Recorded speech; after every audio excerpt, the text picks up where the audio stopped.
텍톡. 안녕하세요. 테크월드 뉴스의 박지성 기자입니다. 오늘 테크토크에서 다뤄볼 주제는 대한민국 정부와 삼성전자가 최근에 야심차게 발표한 시스템 반도체 비전 2030입니다. 반도체는 사실 대한민국에게 있어 하나의 제품을 넘어 국가 경제 자체를 의미하는 단어가 돼가고 있죠. 세계 1위의 메모리 반도체 강국으로 대한민국은 반도체 업계에 있어 매우 중요한 위치를 차지하고 있습니다. 최근 시스템 반도체 육성에 대한 삼성전자와 정부의 의욕적인 비전 발표가 있었습니다.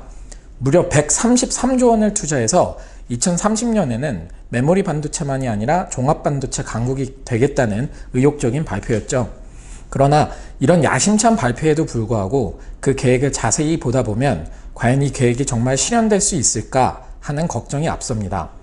바로 전략의 가장 핵심이라고 할 수 있는 선택과 집중이 보이지 않기 때문입니다. 우선 시스템 반도체 시장으로의 확장에 대한 전략적 이유가 너무 안일하다는 점을 지적하고 싶은데요. 시스템 반도체로의 비전을 발표하면서 많이 언급되는 내용이 있습니다. 바로 시스템 반도체 시장의 크기에 대한 이야기인데요. 한국이 강점을 가지고 있는 메모리 반도체 대비 시스템 반도체 시장은 1.5에서 2배 규모를 가지고 있다는 내용이 바로 그것입니다. 시장이 크기 때문에 확장해야 한다? 일견 설득력이 있어 보입니다. 하지만 시장의 크기가 크다는 것은 곧 그만큼 다양한 제품군이 존재한다는 이야기이죠. 시스템 반도체 시장은 수만 가지의 품목으로 구성되어 있습니다. 크게 마이크로 컴포넌츠, 아날로그 IC, 로직 IC 등으로 구성되며 각각의 시장은 또다시 크게 구분한다 해도 3-4개의 시장으로 세분화됩니다. 한마디로 시스템 반도체라는 하나의 묶음으로 소위 퉁칠 수 있는 시장이 절대 아닙니다. 큰 시장의 크기만큼이나 정교한 접근이 필요한 것이 바로 시스템 반도체인 것이죠. 그렇다면 우리는 정말 그렇게 체계화된 접근 전략을 세우고 있는가? 라는 질문을 해봐야 할 텐데요. 결론부터 말하면 사실 이번에 공개된 정부의 시스템 반도체 비전 2030에는 그런 그림이 잘 보이지 않습니다. 사실 시스템 반도체 시장에는 절대 강자가 없습니다. 그래서 마이크로 컴포넌츠 분야에서는 CPU 시절부터 강력한 영향력과 입지를 구축해온 인텔이 시장의 65%를 차지하는 절대 강자로 군림하고 있고, 통신용 반도체인 AP 등 로직 IC 부분에서는 브로드컴과 퀄컴, 인텔이 선두그룹을 형성하고 있습니다. 아날로그 IC 분야에서는 오랜 역사를 자랑하는 텍사스 인스트루먼트, 아날로그 디바이스가 입지를 구축하고 있죠. 이렇게 각 시장마다 선도 기업이 다르다는 것은 시장별로 요구하는 역량과 생태계의 구성이 매우 다르다는 것을 의미하죠. 그야말로 각 분야 최고 기업들이 선택과 집중을 통해서 치열하게 경쟁을 하고 있는 시장이라는 거죠. 그런데 이번에 발표된 시스템 반도체 2030의 전략을 보면 우리는 이런 우선순위가 명확하게 보이지는 않습니다. 반도체의 가치 사슬 영역 중 설계 역량이 중요시되는 팹리스와 생산 및 공정 단계 중심인 파운드리 역량을 강화하겠다는 것이 핵심 골자인데요.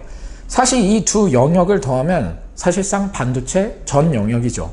쉽게 비유하자면 공부도 잘하고 음악도 운동도 잘하는 전교 1등이 되겠다는 말과 똑같은 겁니다. 가치 사슬 영역에 대한 전략만 그런 게 아닙니다. 제품 유형 관점에서도 우선순위가 잘 보이지 않습니다. 정부가 발표한 자료를 보게 되면 향후 우리가 주력할 반도체 유형은 5G용 AP, 자율주행 차량 반도체 등등이 쉼없이 열거되어 있습니다.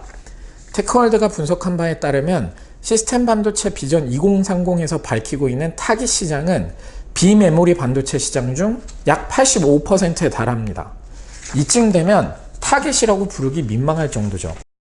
나폴레옹과 히틀러에게는 공통점이 있습니다. 그들의 몰락이 바로 러시아에서 시작됐다는 점이죠.